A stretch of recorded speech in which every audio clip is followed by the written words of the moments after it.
Hey guys, guess who got a call to make a YouTuber smile? Yeah, it's Galaxy Yoshi. Hey, what's up, guys? Guys? Where did everyone go? Hi, you just watched a cool cartoon clip of the cool autistic gamer Oh, 774. no, get out! Subscribe for more. Get out! Get the fuck out!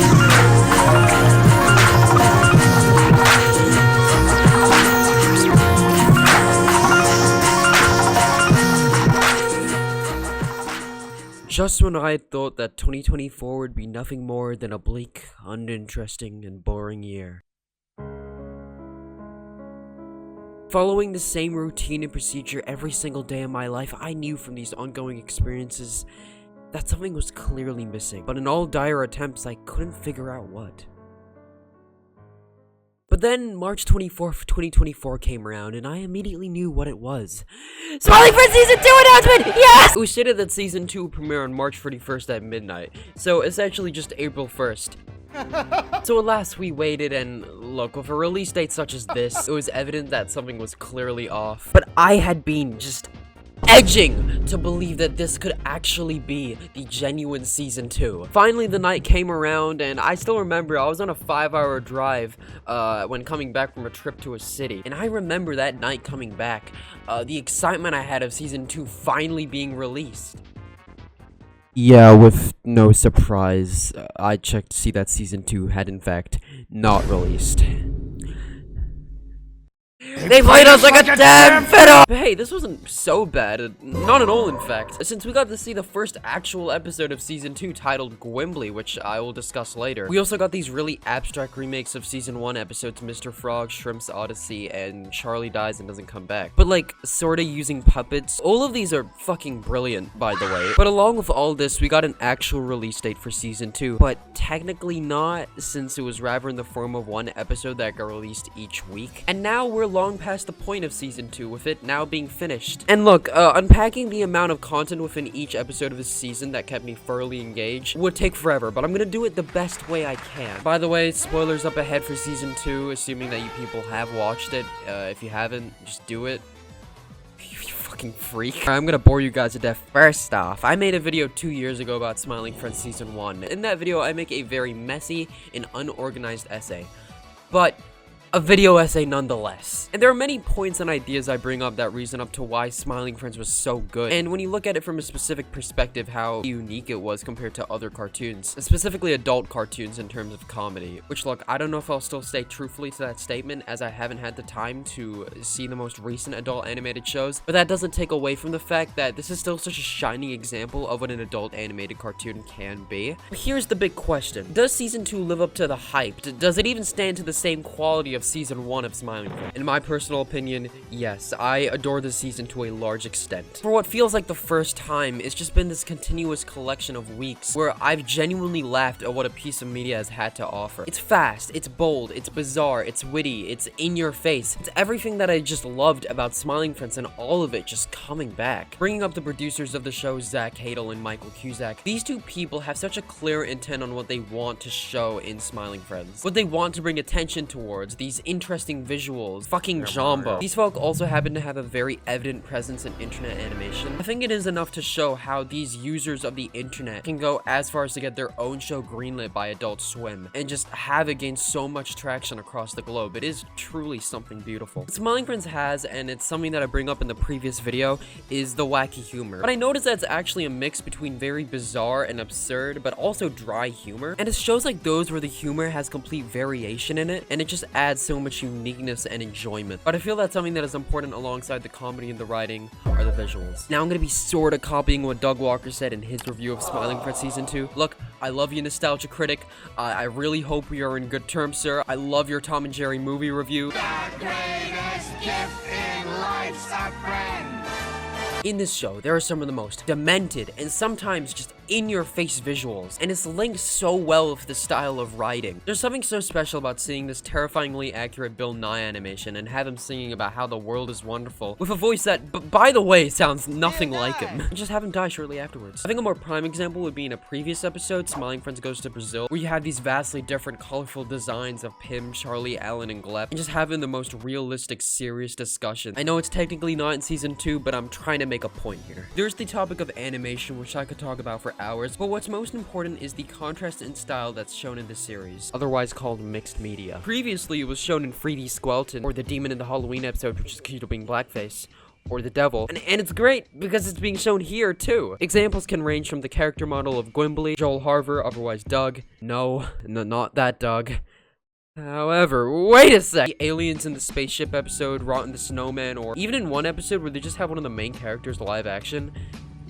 By the way, how do you even get someone to just be in this appearance? And yeah, speaking of the contrast in style, I have to bring up Gwimbly, because not only did they actually nail the movements and characteristics of a PS1 character, but they just have him act and sound like one as well. Gwimbly as a character is so fascinating as well, because obviously Smiling Friends, I would argue at least, has captured a lot of the internet user base in its grasp. So you have people who are making these mods, recreations, or full-out games to display Gwimbly as if he was an actual game icon from the 90s.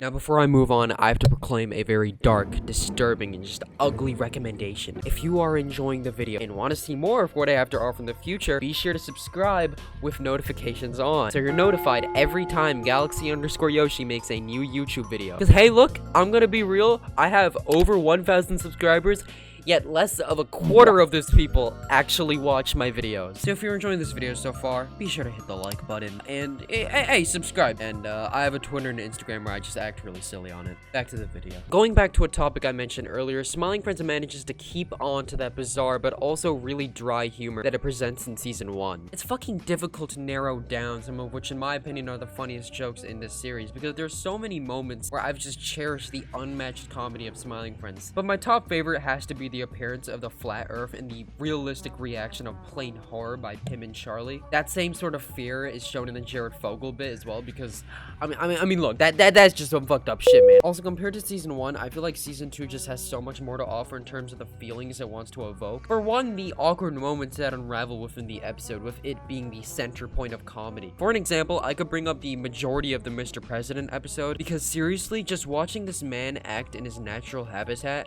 gives this really unfortunate and displeasing feeling to the viewers. There's also the boss singing about how he loves his employees.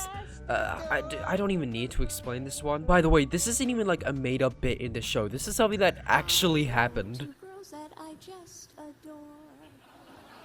I'm so happy I can see them more.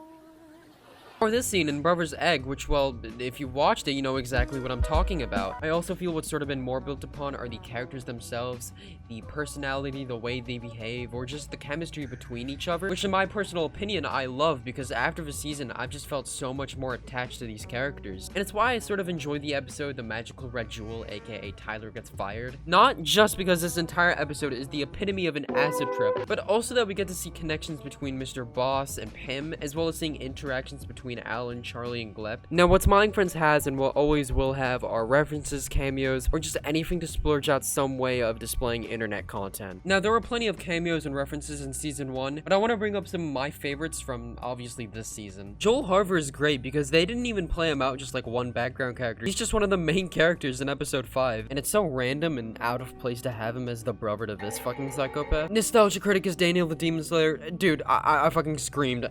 Doug Walker has finally made an appearance on Smiling Friends. There was also the I Feel Fantastic robot in that same episode, which just like, I just find it really interesting that the producers wanted to add that in for a gag. Chris O'Neill voice acts the Yeti in the 8th episode with his voice being pitched like really low down, I think. I love this angry ass Yeti so much. It's so hard to describe why.